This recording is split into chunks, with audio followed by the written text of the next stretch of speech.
Chapter 23 Dr. Seward's Diary, 3 October. The time seemed terribly long whilst we were waiting for the coming of Godalming and Quincey Morris.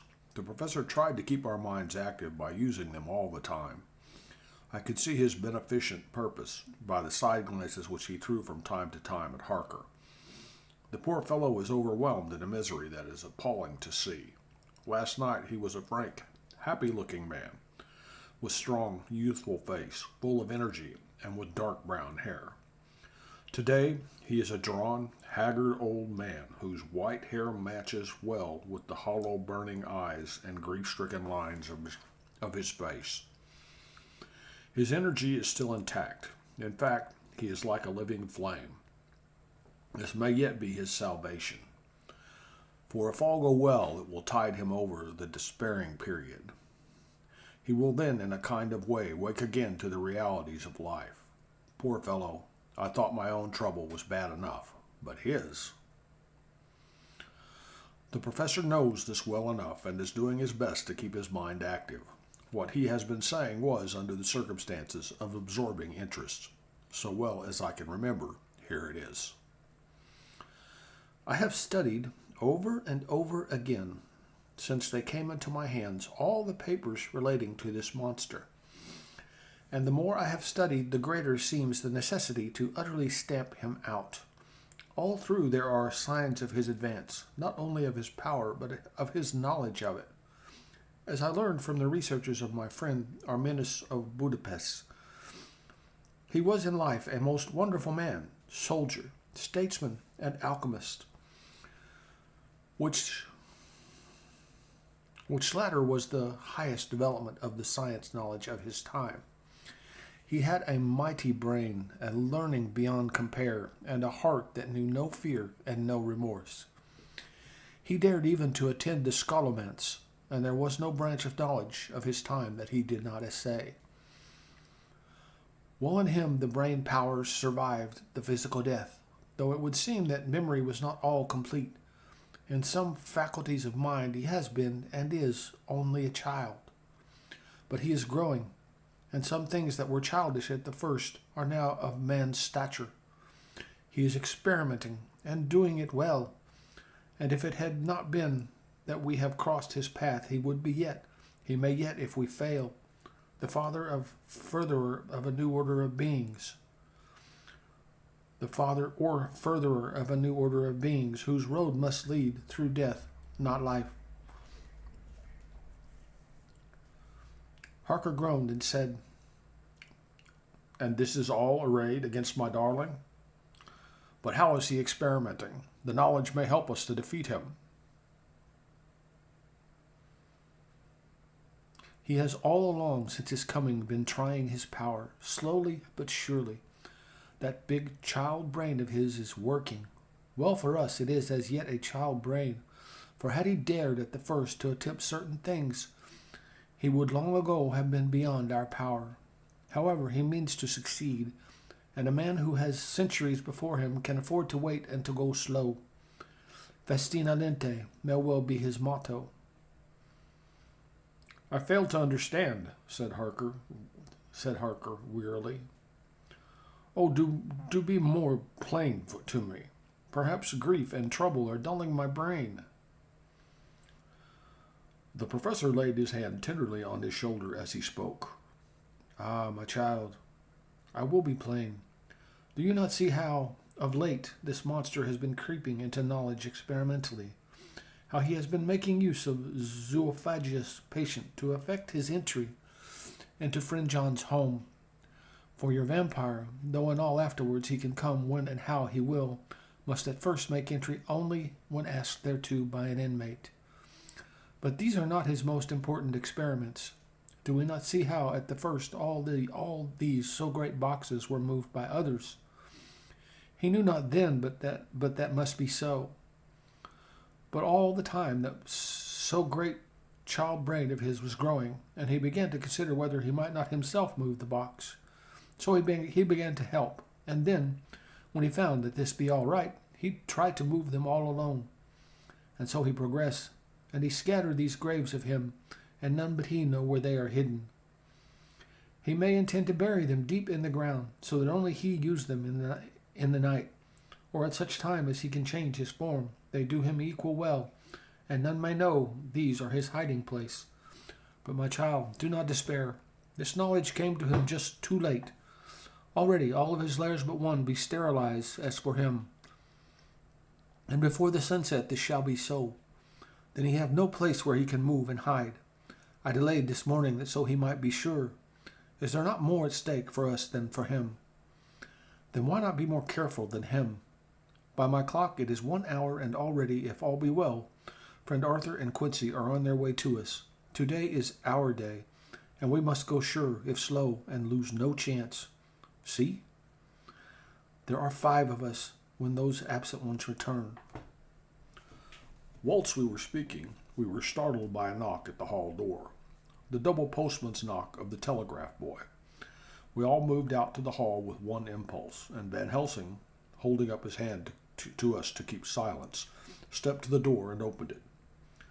The boy handed in a dispatch. The professor closed the door again, and after looking at the direction, opened it and read aloud. Look out for D. He has just now, 12:45, come from Carfax hurriedly and hastened towards the south. He seems to be going the round and may want to see you. Mina. There was a pause, broken by Jonathan Harker's voice. Now, God be thanked, we shall soon meet. Van Helsing turned to him quickly and said, God will act in his own way and time.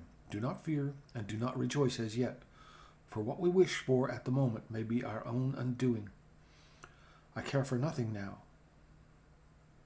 I care for nothing now, he answered hotly, except to wipe out this brute from the face of creation. I would sell my soul to do it. Oh, hush, hush, my child, said Van Helsing. God does not purchase souls in this wise, and the devil, though he may purchase, does not keep faith. But God is merciful and just, and knows your pain and your devotion to that dear Madam Mina. Think you how her pain would be doubled did she but hear your wild words? Do not fear any of us. We are all devoted to this cause, and today shall see the end. The time is coming for action. Today this vampire is limited to the powers of man. Until sunset he may not change. It will take him time to arrive here. See, it is 20 minutes past 1, and there are yet some times before he can hither come. Be he never so quick. What we must hope for is that my Lord Arthur and Quincy arrive first. About half an hour after we had received Mrs. Harker's telegram, there came a quiet, resolute knock at the hall door. It was just an ordinary knock, such as is given hourly by thousands of gentlemen, but it made the professor's heart and mind beat loudly. We looked at each other and together moved out into the hall. We each held ready for use our various armaments, the spiritual in the left hand, the mortal in the right. Van Helsing pulled back the latch and, holding the door half open, stood back, having both hands ready for action. The gladness of our hearts must have shone upon our faces when on the step, close to the door, we saw Lord Godalming and Quincy Morris. They came quickly in and closed the door behind them, the former saying as they moved along the hall, It is all right. We found both places. 6 boxes in each, and we destroyed them all. Destroyed? Asked the professor. For him. We were silent for a minute, and then Quincy said, There's nothing to do but to wait here. If however, he doesn't turn up by 5 o'clock, we must start off, for it won't do to leave Mrs. Harker alone after sunset. He will be here before long now, said Van Helsing, who had been consulting his pocketbook. Note bene. In Madam's telegram he went south from Carfax. That means he went to cross the river, and he could only do so at slack of tide, which should be something before 1 o'clock. That he went south has a meaning for us. He is as yet only suspicious, and he went from Carfax first to the place where he would suspect interference least. You must have been at Bermondsey only a short time before him. That he is not here already shows that he went to Mile End next. This took him some time, for he would then have to be carried over the river in some way. Believe me, my friends, we shall not have long to wait now. We should have already some plan of attack, so that we may throw away no chance. Hush, there is no time. Have all your arms, be ready. He held up a warning hand as he spoke, for we all could hear a key softly inserted in the lock of the hall door. I could not but admire, even at such a moment, the way in which a dominant spirit asserted itself. In all our hunting parties and adventures in different parts of the world, Quincy Morris had always been the one to arrange the plan of action, and Arthur and I had been accustomed to obey him implicitly. Now the old habit seemed to be renewed instinctively. With a swift glance around the room, he at once laid out our plan of attack, and without speaking a word, with a gesture, placed us each in position. Van Helsing, Harker, and I were just behind the door, so that when it was opened, the professor could guard it whilst we two stepped between the incomer and the door. Godalming behind and Quincy in front stood just out of sight, ready to move in front of the window. We waited in a suspense that made the seconds pass with nightmare slowness. The slow, careful steps came along the hall. The Count was evidently prepared for some surprise. At least he feared it. Suddenly, with a single bound, he leapt into the room, winning a way past us before any of us could raise a hand to stay him. There was something so panther-like in the movement, something so unhuman, that it seemed to sober us all from the shock of his coming. The first to act was Harker, who with a quick movement threw himself before the door leading into the room in the front of the house. As the Count saw us, a horrible sort of snarl passed over his face, showing the eye teeth long and pointed, but the evil smile as quickly passed into a cold stare of lion-like disdain. His expression again changed us with a single impulse. We all advanced upon him. It was a pity that we had not some better organized plan of attack, for even at the moment I wondered what we were to do. I did not myself know whether our lethal weapons would avail us anything. Harker evidently meant to try the matter, for he had ready his great kukri knife, and made a fierce and sudden cut at him. The blow was a powerful one. Only the diabolical quickness of the Count's leap back saved him. A second less on the trenchant blade had shorn through his heart. As it was, the point just cut the cloth of his coat, making a wide gap whence a bundle of banknotes and a stream of gold fell out. The expression of the Count's face was so hellish that for a moment I feared for Harker, though I saw him throw the terrible knife aloft again for another stroke.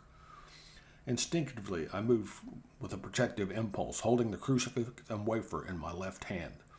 I felt a mighty power fly along my arm, and it was without surprise that I saw the monster cower back before a similar movement made spontaneously by each one of us. It would be impossible to describe the expression of hate and baffled malignity, of anger and hellish rage which came over the Count's face. His waxen hue became greenish-yellow by the contrast of his burning eyes, and the red scar on the forehead showed on the pallid skin like a palpitating wound. The next instant, with a sinuous dive, he swept under Harker's arm, ere his blow could fall, and grasping a handful of the money from the floor, dashed across the room, threw himself at the window. Amid the crash and glitter of the falling glass, he tumbled into the flagged area below. Through the sound of the shivering glass, I could hear the ting of the gold as some of the sovereigns fell on the flagging. We ran over and saw him spring unhurt from the ground. He, rushing up the steps, crossed the flagged yard and pushed open the stable door. There he turned and spoke to us. "You think to baffle me?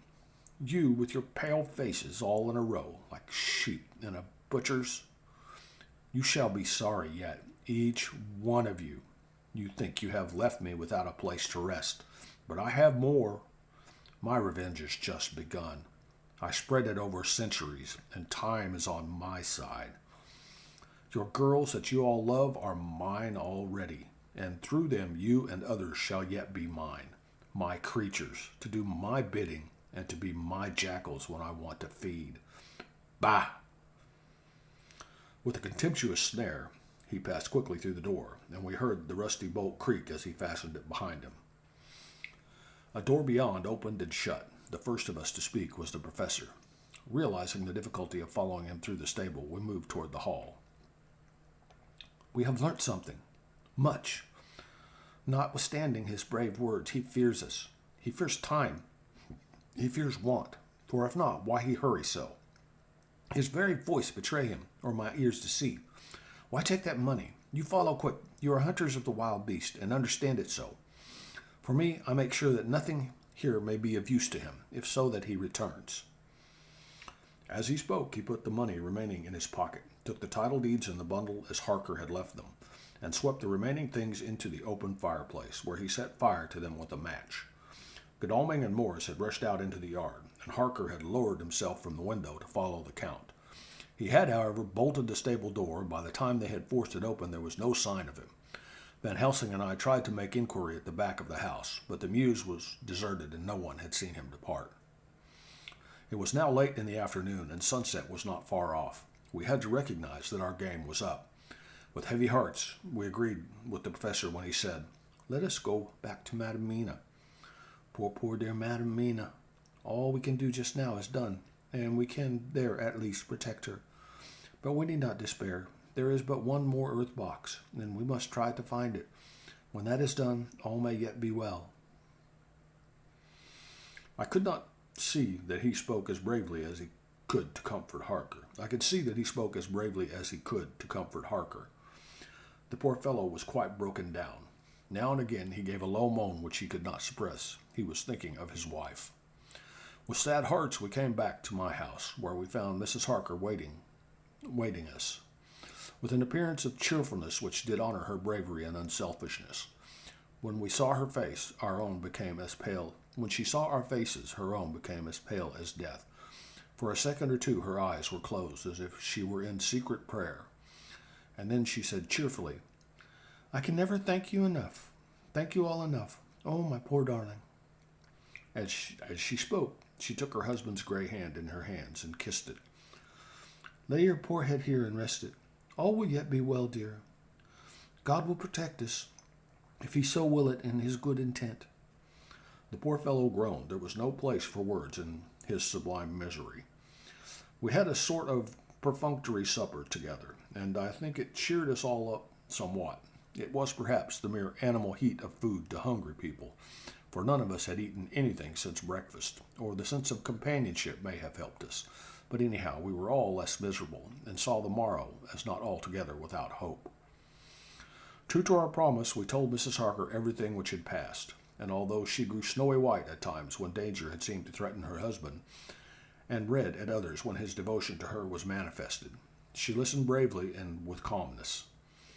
When we came to the part where Harker had rushed at the Count so recklessly, she clung to her husband's arm and held it tight as though her clinging would protect him from any harm that might come. She said nothing, however, till the narration was all done and matters had been brought up to the present time. Then, without letting go her husband's hand, she stood up amongst us and spoke. Oh, that I could give any idea of the scene, of that sweet, good woman in all the radiant beauty of her youth and animation, with the red scar on her forehead of which she was conscious, and which we saw with grinding of our teeth, remembering whence and how it came. Her loving kindness against our grim hate, her tender faith against all our fears and doubting, and we knowing that so far as symbols went, she with all her goodness and purity and faith was outcast from God. "Jonathan," she said, and the word sounded like music on her lips. It was so full of love and tenderness. "Jonathan, dear, and you, all my true friends, I want you to hear something in mind through all this dreadful time. I want you to bear something in mind through all this dreadful time. I know that you must fight, that you must destroy even as you destroyed the false Lucy, so that the true Lucy might live hereafter. But it is not a work of hate. That poor soul who has wrought all this misery is the saddest case of all. Just think what will be his joy when he too is destroyed in his worser part, that this better part may have spiritual immortality. You must be pitiful to him too, though it may not hold your hands from his destruction." As she spoke, I could see her husband's face darken and draw together, as though the passion in him were shriveling his being to its core. Instinctively, the clasp on his wife's hand grew closer, till his knuckles looked white. She did not flinch from the pain which I knew she must have suffered, but looked at him with eyes that were more appealing than ever. As she stopped speaking, he leaped to his feet, almost tearing his hand from hers as he spoke. May God give him into my hand just for long enough to destroy that earthly life of him which we are aiming at. If beyond it I could send his soul forever and ever to burning hell, I would do it. Oh, hush. Oh, hush, in the name of good God. Don't say such things, Jonathan. My husband, or you will crush with fear, or you will crush me with fear and horror. Just think, my dear, I have been thinking all this long, long day of it, that perhaps some day I too may need such pity, and that some other like you, and with equal cause for anger, may deny it to me. Oh, my husband, indeed I would have spared you such a thought had there been another way, but I pray that God may not have treasured your wild words, except as the heartbroken wail of a very loving and sorely stricken man. O God, let these poor white hairs go in evidence of what he has suffered, who all his life has been done no wrong, and on whom so many sorrows have come. We men were all in tears now. There was no resisting them, and we wept openly. She wept too, to see that her husband's counsel had prevailed.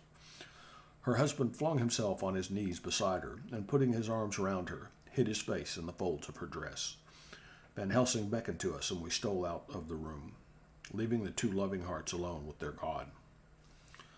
Before they retired, the professor fixed up the room against any coming of the vampire, and assured Mrs. Harker that she might rest in peace.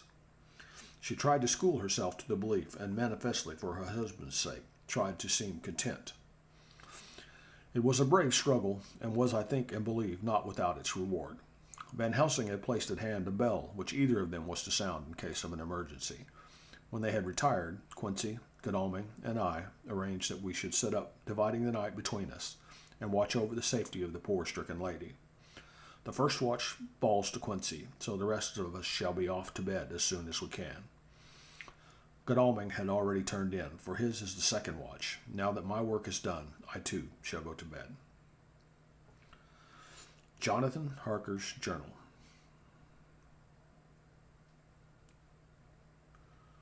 3 and 4 October. Close to midnight. I thought yesterday would never end. There was over me a yearning for sleep and some sort of blind belief that to wake would be to find things changed, and that any change must now be for the better. Before we parted, we discussed what our next step was to be, but we could arrive at no result. All we know was that one earth box remained, and that the Count alone knew where it was. If he chooses to lie hidden, he may baffle us for years, and in the meantime, the thought is too horrible, I dare not think of it even now. This I know, that if ever there was a woman who was all perfection, that one is my poor wronged darling. I loved her for 1,000 times more for her sweet pity of last night, a pity that made my own hate of the monster seem despicable.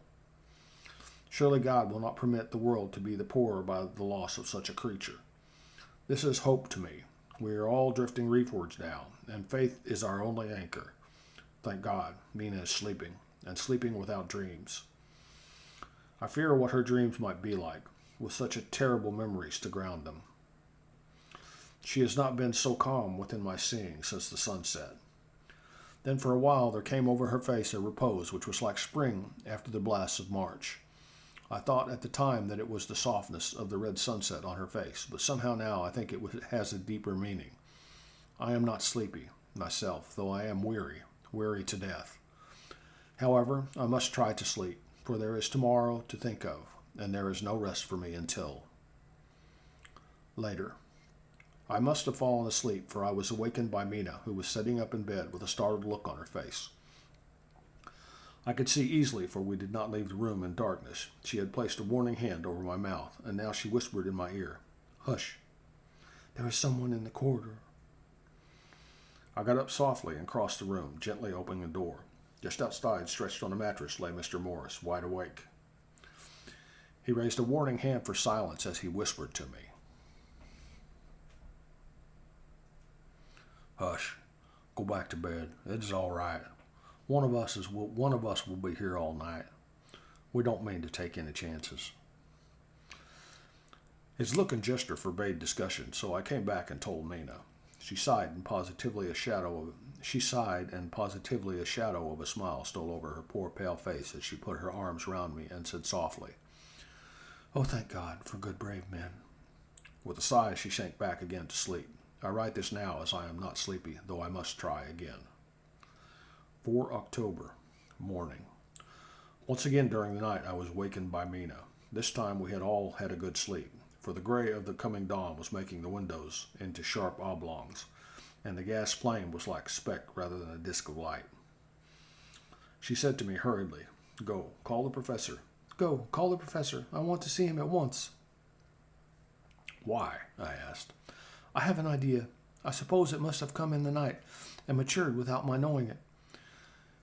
He must hypnotize me before the dawn, and then I shall be able to speak. Go quick, dearest. The time is getting close." I went to the door. Dr. Seward was resting on the mattress, and seeing me, he sprang to his feet. "Is anything wrong?" he asked in alarm. No, I replied. "But Mina wants to see Dr. Van Helsing at once." "I will go," he said, and hurried into the professor's room. 2 or 3 minutes later, Van Helsing was in the room in his dressing gown, and Mr. Morris and Lord Godalming were with Dr. Seward at the door asking questions.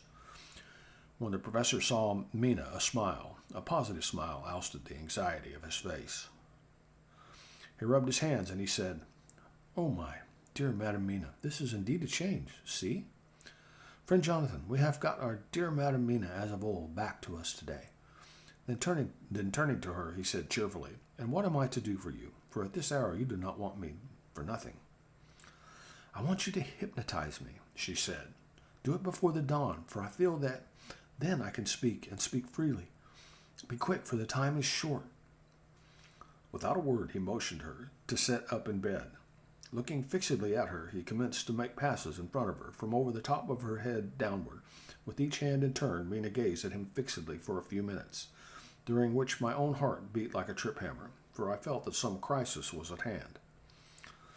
Gradually her eyes closed, and she sat stock still. Only by the gentle heaving of her bosom could one know that she was alive.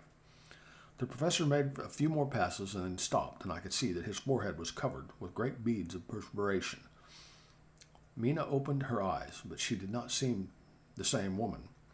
There was a far-away look in her eyes, and her voice had a sad dreaminess which was new to me. Raising his hand to impose silence, the professor motioned for me to bring the others in. They came on tiptoe, closing the door behind them, and stood at the foot of the bed, looking on. Mina appeared not to see them. The stillness was broken by Van Helsing's voice, speaking in a low, level tone which would not break the current of her thoughts.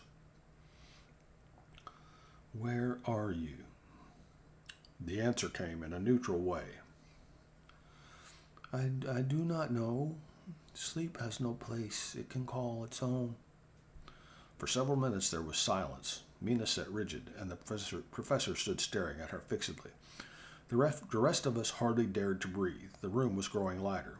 Without taking his eyes from Mina's face, Dr. Van Helsing motioned me to pull up the blind. I did so, and the day seemed just upon us. A red streak shot up, and a rosy light seemed to diffuse itself through the room. On that instant, the professor spoke again. "Where are you now?" The answer came dreamily, but with intention. It was as though she were interpreting something. I have heard her use the same tone when reading her shorthand notes. "I do not know. It is all strange to me." "What do you see?" "I can see nothing. It is all dark." "What do you hear?" I could detect a strain in the professor's patient voice. "The lapping of water. It is gurgling by, and little waves leap. I can hear them on the outside." "Then you are on a ship?" We all looked at each other, trying to glean something each from the other. We were afraid to think. The answer came quick. "Oh, yes." "What else do you hear?" "The sound of men stamping overhead as they run about. There is the creaking of a chain and a loud tinkle as the check of the capstan falls into the ratchet." "What are you doing?" I am still, oh so still. It is like death. The voice faded away into a deep breath as of one sleeping, and the open eyes closed again. By this time the sun had risen, and we were all in the full light of day. Dr. Van Helsing placed his hands on Mina's shoulders and laid her head down softly on her pillow.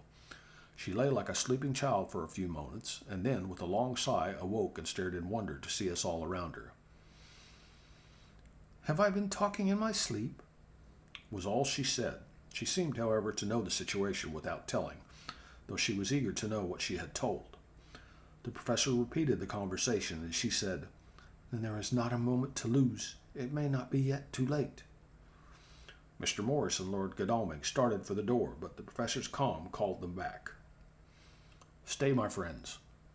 Stay, my friends. That ship, wherever it was weighing anchor at the moment in your so great port of London.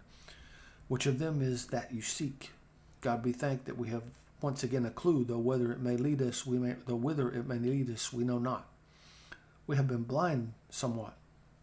Blind after the manner of men, since we can look back, we see what we might have seen, looking forward, if we had been able to see what we might have seen. Alas, but that sentence is a puddle, is it not? Mm-hmm. We can know now what was in the Count's mind. When he seized that money, though Jonathan so fierce knife put him in the danger that even he dread, he meant escape. Hear me, escape. He saw that with but one earth box left and a pack of men following like dogs after a fox, this London was no place for him. We have take his last earth box on board a ship. He have take his last earth box on board a ship, and he leave the land. He think to escape, but no, we follow him. Tally-ho, as friend Arthur would say when he put on his red frock. Our old fox is wily, oh so wily, and we must follow him, follow with wile. I too am wily, and I think his mind in a little while. And meantime we may rest and in peace, for there are between us which he did not want to pass, and which he could not if he would, unless the ship here were to touch the land, and then only to full or slack tide. See, and the sun is just rose, and all day to sunset is us. Let us take bath and dress and have breakfast, which we all need, and which we can eat comfortably, since he be not in the same land with us. Mina looked at him appealingly, as she asked, But why? But why need we seek him further, when he has gone away from us? He took her hand and patted it as he replied, Ask me nothing as yet. When we have breakfast, then I answer all questions. He would not say more, and we separated to dress. After breakfast, Mina repeated her question. He looked at her gravely for a minute and then said sorrowfully, Because, my dear Madam Mina, now more than ever must we find him, even if we have to follow him to the jaws of hell. She grew paler as she asked faintly, Why? Because, he answered solemnly, he can live for centuries, and you are but mortal woman. Time is now to be dreaded, since once he put that mark upon your throat. I was just in time to catch her as she fell forward in a faint. That's the end of chapter 23. Thank you for joining me for this reading. I hope you have a great day, and I will catch you on the flip side. Bye.